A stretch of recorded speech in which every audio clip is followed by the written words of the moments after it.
என் அன்பு குழந்தையே, என்னிடம் பல நாட்களாகவே பிரார்த்தனை செய்த பிறகும் உன்னுடைய பிரச்சனைகள் தீரவில்லை என்றும் இருந்த நிலை அதிகமாகிவிட்டது என்றும் அவசரப்பட்டு முடிவு செய்துவிட வேண்டாம். கால்களை தைத்துவிட்ட முள்ளானது கடுமையான வேதனையை தரும். இரவு பகலாக உறங்குவதை கூட தடுக்கும். உனக்கு வலிகளை தரும் அந்த முள்ளை எடுக்க வேண்டுமானால் வேறொரு முள்ளை கொண்டு பலமுறை குத்தித்தானே எடுக்க வேண்டும். ஆனால் பலமுறை குத்துவது உனக்கு வலி தரும் அந்த முள்ளை எடுப்பதற்காக மட்டும்தான் என்பதை நீ புரிந்து கொள்ள வேண்டும். கஷ்ட நிவர்த்தி வருவதற்கு முன்னால் அதன் தொல்லை மிகவும் தாங்க முடியாத அளவிற்கு தெரியும். பெருமாள் கைவிட்டு விட்டார், இனி யார் என்னை காப்பாற்ற போகிறார் என்று பயப்படாதே. என்னை முழுவதுமாக நம்பி என்னுடைய நாமத்தையே உச்சரித்துக் கொண்டிருக்கும் எவருக்கும் துர்க்கதியை நான் தரமாட்டேன். விரைவில் அவர்களை நான் காப்பாற்றி விடுவேன். எனது சொற்படி நடந்தால் உனது வாழ்க்கை விரைவாக சொர்க்கமாக மாறும். நீ சொன்னதெல்லாம் விரைவில் நடக்கும். துன்பத்தின் பிடியிலிருந்து விலகி இருப்பாய். நானும் உனது கடவுளாக இருந்து ஜென்ம ஜென்மமாய் காப்பாற்றி வருவேன். எவ்வளவு தாங்குகின்றாயோ அந்த அளவுக்கு உனக்கு உயர்வு காத்திருக்கின்றது. உனது எல்லா இன்னல்களுக்கும் ஒரு முடிவுண்டு. அந்த முடிவு உனக்கு சுகமாக மாற வேண்டும் என்றால் இன்று இந்த நிலையை நீ கொஞ்சம் சகித்துக் கொண்டிரு. சீக்கிரத்தில் உனக்கு ஒரு நல்ல வழி பிறக்கும். அதுவரை பொறுமையோடும் நம்பிக்கையோடும் காத்திரு மகளே. நீ எப்போதும் சந்தோஷமாக இரு. துக்கத்தை விடு. எத்தனை வந்தாலும் ஒரு நாள் முடிய போகின்றது என்ற உண்மையை உணர்ந்து கொள். இருந்த இடத்திலிருந்து என்னிடம் பேசு. உன்னுடைய கவனத்தையும் மனதையும் என் பக்கம் திருப்பு. நான் பார்த்துக் கொள்கின்றேன். நீ சொல்வதை நான் கேட்கின்றேன்.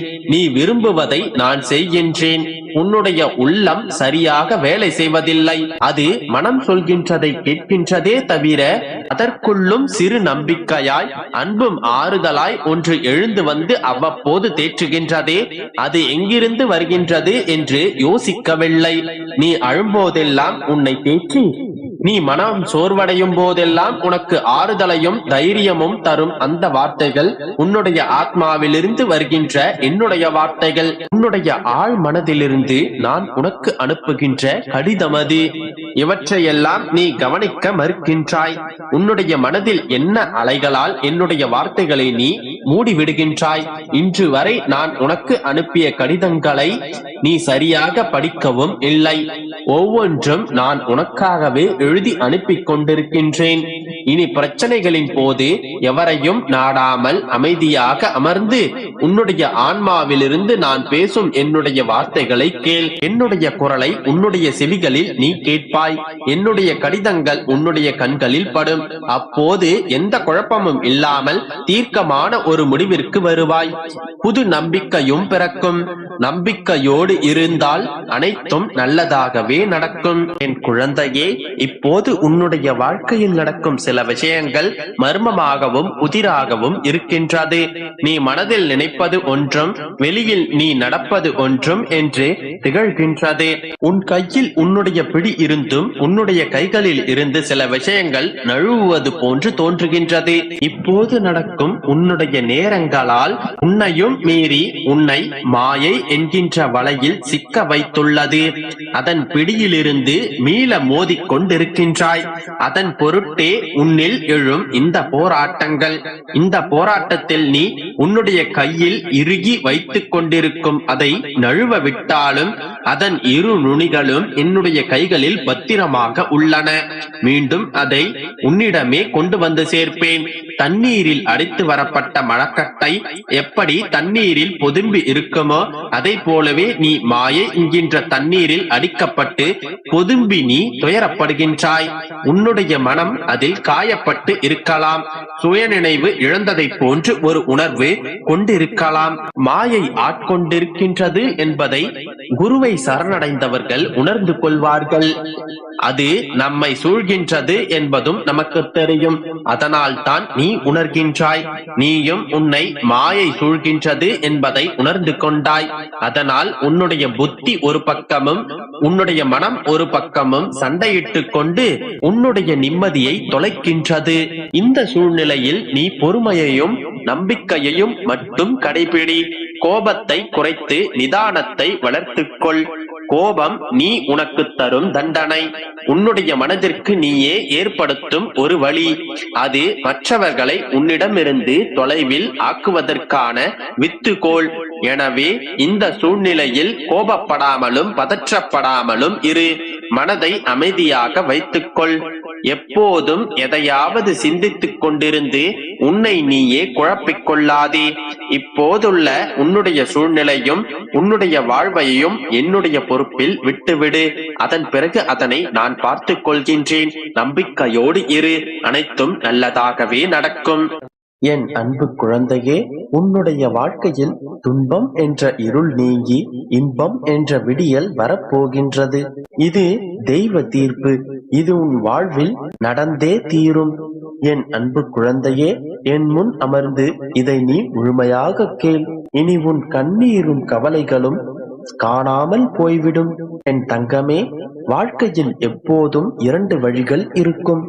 அதே போல உன் வாழ்க்கையில் வந்த பிரச்சனைகளையும் அது தந்த சோதனைகளையும் பற்றி நான் அறிவேன்.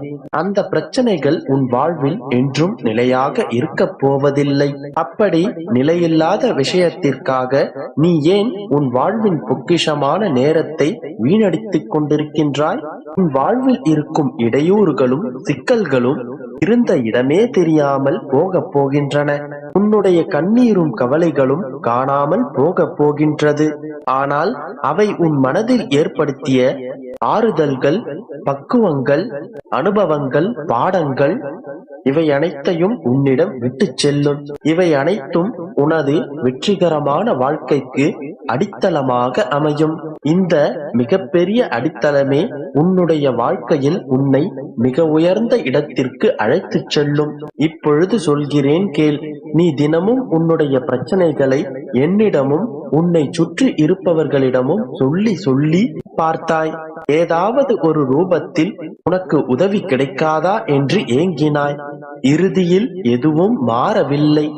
எந்த சூழ்நிலையும் நான் நினைத்தபடி இல்லை, இதன் பிறகு எதுவும் நடக்கப் போவதில்லை என்று சோர்ந்து போய் உட்கார்ந்து கொண்டிருக்கின்றாய். அப்பா, இதன் பிறகு எனக்கு என்ன செய்வதென்று தெரியவில்லை. உங்களால் மட்டுமே எனக்கு உதவ முடியும். உங்களுடைய கரத்தை கொடுத்து என்னை எப்படியாவது காப்பாற்றி விடுங்கள். எனக்காக ஒரு நல்ல வழியை சொல்லுங்கள் என்று என்னிடம் முழுவதுமாக சரணடைந்திருக்கிறாய். என் தங்கமே, உன்னுடைய வலிகளையும் வேதனைகளையும் நான் நன்றாக அறிவேன். என் தங்கமே, உனக்கு என்ன தேவை என்பது எனக்கு நன்றாக தெரியும். என் பிள்ளையான உனக்கு தேவையானதை நான் செய்யாமல் விட்டு விடுவேனா? உன்னை புறக்கணித்தவர்களை உன்னையே தேடி வர செய்கிறேன் பார். இது கூடிய விரைவில் நடந்தே தீரும். நீயே ஆச்சரியப்படுவாய். இத்தனை காலமாக பொறுமையாக என் மீது நம்பிக்கை வைத்து காத்து கொண்டிருந்தாய் அல்லவா? நீ இன்னும் சிறிது காலம் மட்டும் பொறுத்துக்கொள். நீ என்னிடம் வைத்த கோரிக்கைகளை நிச்சயமாக நான் நிறைவேற்றி கொடுப்பேன். உன்னுடைய இப்போதைய சூழ்நிலைகள் அனைத்தும் மாறி நீ புதிய சூழலில் சந்தோஷமாக வாழப் போகின்றாய். எல்லாவற்றையும் மறந்துவிட்டு சந்தோஷமாக இரு.